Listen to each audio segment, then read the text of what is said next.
Hi, so this is a video about sulfur intolerance. So I wanted to make this video because many people are asking about that, and also I recently made a video about SIBO and the different types of SIBO, and especially the third type of SIBO, that is the hydrogen sulfur SIBO. That's when you have issues with sulfur-rich foods, and your SIBO, your small intestine bacterial overgrowth, feeds off sulfur and cause issues. So why would you have this sulfur intolerance? As I just said, this type of SIBO could be one explanation. If you have this SIBO, this sulfur hydrogen SIBO, then yes, you will have issues, you might have issues with sulfur-rich foods. I won't detail this point in this video because, again, I made a video about that, about this type of SIBO recently, so I put the link here. Go watch this video if that's your problem. So, first cause of sulfur intolerance will be dysbiosis. Dysbiosis, that is an imbalance in your gut microbiome because of this type of SIBO. Another reason for sulfur intolerance would be a methylation issue. Okay, so methylation is a process that is vital, that is necessary in your body for many different transformations, including for detoxification. Okay, so when you have a methylation problem, you can have a problem with sulfur metabolism, but you can have many other issues. Why would you have a methylation problem? Basically, for the same reason why you have most, for the same reason why everybody has health issues in our modern world. The reasons for health issues in our modern world are, number one, toxicity. Okay, heavy metals, chemicals, and so on in our food, in our water, in our air. So toxicity, number one. Deficiencies is another reason. Okay, if you are deficient in vitamins, minerals, and so on.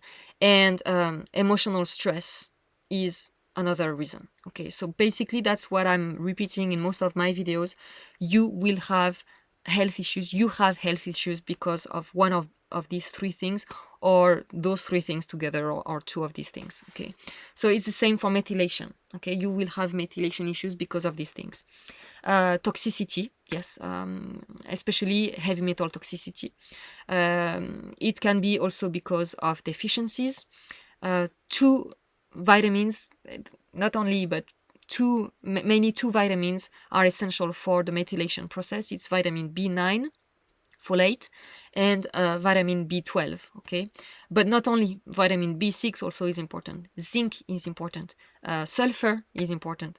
So if you are deficient in these things, then you will have a methylation issue. And as you see, it's a vicious circle or a virtuous circle, because you see, if you have sulfur intolerance, it might be because you have methylation issues, but you might have methylation issues because you have sulfur intolerance and you cannot process sulfur properly in your body. This is, what is complicated in health is that very often it's a vicious circle or a virtuous circle. Demineralization will also be a cause of sulfur intolerance, because your body needs molybdenum to transfer, to metabolize. So how it works is, when you eat foods rich in sulfur, your body needs to metabolize sulfur into sulfites, and then sulfites into sulfates. Okay, so you need molybdenum to metabolize sulfites into sulfates. Okay, and if you don't have molybdenum, if you have a deficiency in molybdenum, then you will have too much sulfites in your body, and too much sulfites are toxic for your body, and that's why you might have this sulfur intolerance. Okay, so why would you be molybdenum deficient? Mainly because of glyphosate. Glyphosate is a chelator, and in the fields, in the crops, it will chelate molybdenum, and therefore the plants, like the the wheat and whatever in the crops, won't be able to absorb molybdenum. And when you will eat these plants, they will be deficient in molybdenum, and therefore you will become deficient in molybdenum. Also, if you eat non-organic foods that were sprayed with glyphosate, when you eat the residues of glyphosate, this glyphosate in your body will chelate the molybdenum in your body, and therefore you will become deficient in molybdenum.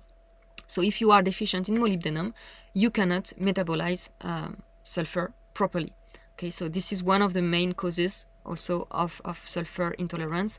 The solution, in my opinion, is not to supplement with isolated molybdenum. I have many videos on my channel, and I have also a detailed article about why I think that isolated minerals and vitamins are toxic.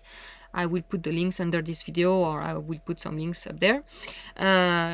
So please go watch these videos, or read my article, because my article about that is very detailed. So read my article about that if you're interested.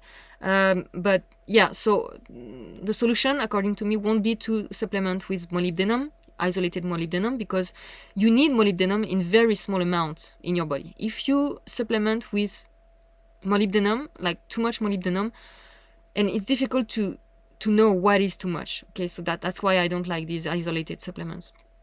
So if you supplement with too much molybdenum, you will become deficient in copper and the other cofactors of molybdenum, and therefore you will have more issues. So it's not a good solution, in my opinion. Where do you find molybdenum? In high quantities, you find it in liver and in kidneys.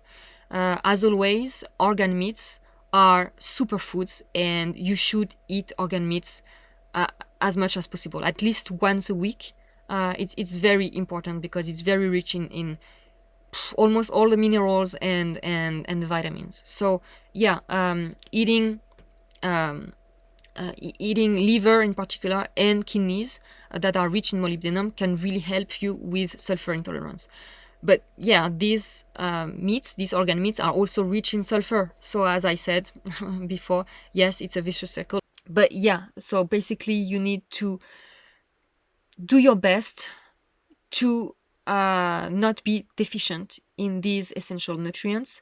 How not to be deficient? You need to heal your digestive system. And again, that's something that I repeat in most of my videos. Very often people have health issues because they have a damaged digestive system. So you need to heal your upper digestive system, your stomach, your liver, your gallbladder, your pancreas, and of course you have to heal your gut and your gut microbiome.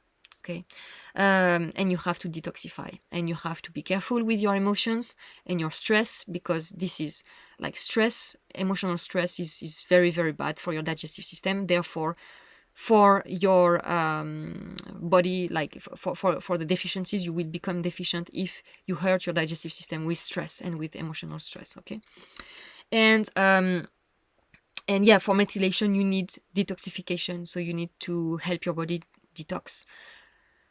A third reason why you would have sulfur intolerance is because you have detoxification issues. So here again, it's a vicious circle.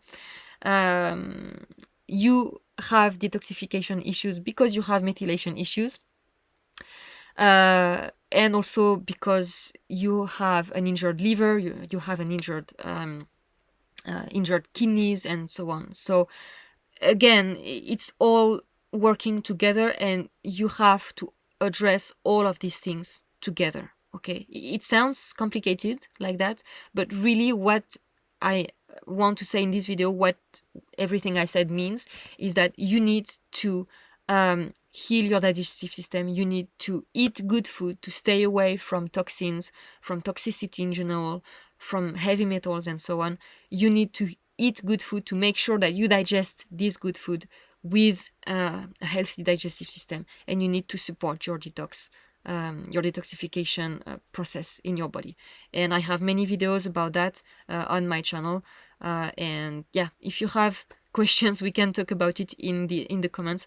I am aware that it can sound very confusing, but again, you know, it's just everything I said in my other videos. You need to heal all of these things, and yes, it is possible. It is possible. You just need to know what you're doing, and you need to do things in order.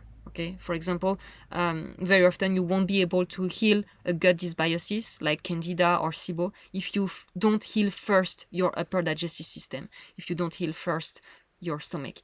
And you won't be able to heal your stomach if you are stressed all the time. Okay, so again, it's all working together.